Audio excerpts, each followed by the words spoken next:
If you've ever felt like you don't belong in a conversation, if you've ever looked around and wondered why people try so hard to blend in, or if you've ever thought that social interactions are a pointless game you don't want to play, then this message is for you. And if you haven't felt this way, maybe it's time to ask yourself if you've been living a lie. Arthur Schopenhauer, the philosopher known for his pessimistic views, saw this with striking clarity. He believed most people live trapped in a facade. They dress, act, and speak the way they think they should, not because it's their true nature, but because they've been conditioned to seek acceptance. But here's the question no one asks. Acceptance from whom? Think about it. How often have you sat through meaningless conversations just to avoid seeming rude? How many times have you laughed at a joke that didn't amuse you? How often have you felt that every social interaction is a transaction, where you're expected to give up a piece of yourself in exchange for a sense of belonging? And now, the real question, at what cost? Schopenhauer argued that intelligence and social life are at odds. The smarter you are, the less sense you see in the charade. It's not about arrogance. It's about seeing what others don't. You see the masks people wear, the lies disguised as politeness, the fragility of a world where everyone seeks validation from others. And the most unsettling part? You see that most people choose to ignore it. Society is designed to keep you entertained, not to make you think. Because when you think too much, you start to notice the inconsistencies. You realize that most relationships are shallow, most conversations are noise, and the effort to fit in is really a form of self-sabotage. Here's the dilemma. If you're smart enough to notice this, you're also smart enough to feel the loneliness it brings. Let's face it, the more you think, the less you fit in. People sense it. They notice you don't join in the collective frenzy, that you don't participate in social rituals with the same blind enthusiasm. And that bothers them because your mere existence threatens the bubble they live in. Schopenhauer put it bluntly, solitude is the fate of all great minds. And that hurts. It hurts because society has taught you that happiness comes from connecting with others, that you need friends, social circles, and a sense of belonging. But what happens when most of those connections feel empty? What happens when you realize the price of socializing is mediocrity? What happens is that you start searching for something more. You begin to withdraw. You start valuing your time more than other people's approval. And here's where something interesting happens. At first, loneliness feels like a punishment, but then it becomes a privilege. Because in solitude, you discover something society tries to hide from you: peace of mind. Schopenhauer understood this better than anyone. For him, intelligence was both a blessing and a curse. The more you understand the world, the less it excites you. The more you see human nature, the less you want to play its games. Now, here's where many people get it wrong. They think this message is about hating people or rejecting all social contact. But it's not. It's about understanding the difference between interaction and obligation. It's about giving yourself permission to choose when and with whom to socialize, rather than blindly following expectations. It's about realizing that true intelligence doesn't need external validation. And here's the most fascinating part. When you stop seeking acceptance, something changes within you. People notice. They see you're not desperate to fit in, that you don't rely on their approval, that your world doesn't crumble if you're not invited to the next party. And that confuses them, because most people are trapped in the need to be seen, heard, and approved of. And you, by not playing that game, become an enigma that intimidates and intrigues. The irony is that the less you care about social validation, the more power you have over it. True freedom begins when you stop worrying about what others think of you. So, the next time someone tells you to socialize more, to try harder to fit in, to be like everyone else, remember this. It's not you who's wrong. You're simply someone who's seen the truth. And the truth is something most people find too uncomfortable to accept. And here's where it gets even more interesting. When you realize you don't need social validation, when you truly understand that most interactions are just theater, you start to notice something else. Silence. Silence becomes your ally. and that terrifies others because we live in a world of constant noise. Social media, trivial conversations, news designed to provoke reactions.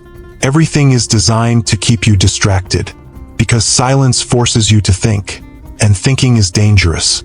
Schopenhauer not only understood this, he lived it. He spent most of his life away from society, immersed in philosophy, music, and contemplation. It wasn't because he hated people. It was because he understood that the noise of the world only clouds the mind. And here's where most people go wrong. They confuse solitude with isolation. But there's a huge difference. Being alone is an act of power. It's a conscious decision to prioritize depth over superficiality, quality over quantity. Isolation, on the other hand, is a curse. It's what someone feels when they want to fit in but can't, when they strive for acceptance but never achieve it. And here's the irony. The one who desperately seeks acceptance will always be rejected, but the one who rejects it by choice will never truly be alone. Because when you walk your own path, not caring about others' approval, you attract those who truly matter, people who think, who question, who don't need to fill every moment of their lives with unnecessary noise. Here's the truth. Intelligence isn't antisocial. What happens is that intelligence rejects the trivial. Think about it. The great minds of history weren't antisocial, but they weren't willing to waste their time on empty conversations either. Da Vinci spent years immersed in his work without feeling the need to share every thought with the world. Nietzsche withdrew from society when he realized his way of thinking was too uncomfortable for conventional minds. Tesla worked on his inventions with an obsession few understood. And all of them were seen as eccentric, strange, difficult to deal with. Why? Because they didn't conform to the norm. They didn't follow the script of ordinary social life. Here's the secret. Social life is just a series of predictable routines designed to keep you within the system. From the moment you're born, you're taught that being accepted is the most important thing, that you need friends, that you need to be part of a group, that isolation is bad. But no one tells you that most of those groups exist out of fear of loneliness, not real connection. No one tells you that many people with large social circles actually feel empty. No one tells you that the best ideas, the great revolutions, the most important discoveries were born in minds that dared to step away from the noise. But here's where many get confused. They think the solution is to completely reject society, to become a hermit, to disconnect from the world and live in total isolation. But it's not. True power isn't in running away from the world. It's in knowing when to interact with it and when not to. True power is moving in the shadows when the noise is too loud but appearing with strength when needed. Think of the great strategists. They weren't always in the center of the battle, but when they appeared, their impact was impossible to ignore. Those who truly understand life are neither slaves to society nor fugitives from it. They're silent players. They move their pieces without announcing it. They build in the dark, and when the world finally notices their existence, it's too late, because they've already won, without needing to call attention to themselves. Schopenhauer said that superior intelligence is destined for solitude, not as a punishment but as an advantage. Because in solitude you can truly build something worthwhile. But what about those who don't understand this? What happens to those who think happiness only comes from the approval of others? What happens is that they live trapped in a cycle of dependence. Every photo they upload, every story they share, every opinion they express is calculated to receive a reaction, a like, a comment, a validation that makes them feel like they exist. But here's the brutal truth. If your existence depends on the reaction of others, then you've never really lived. You're just a reflection of what others expect of you. And that's the opposite of being free. True freedom isn't about doing whatever you want without consequences. It's about not needing anyone's approval to do what you truly desire. It's about not depending on noise to feel alive. It's being able to sit in complete silence without feeling anxiety or the need to fill every void with distractions. And if you can't do that, then you're not free. You're a prisoner of noise.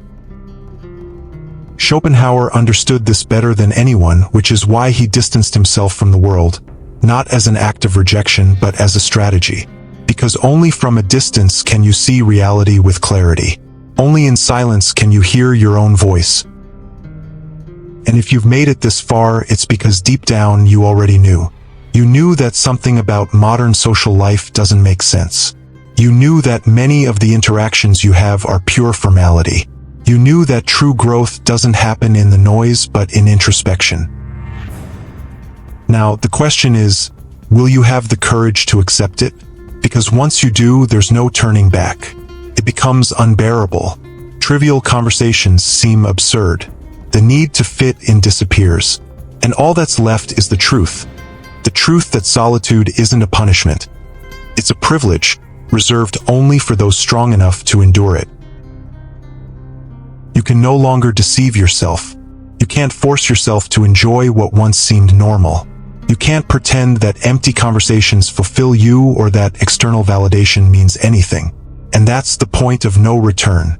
It's terrifying, isn't it?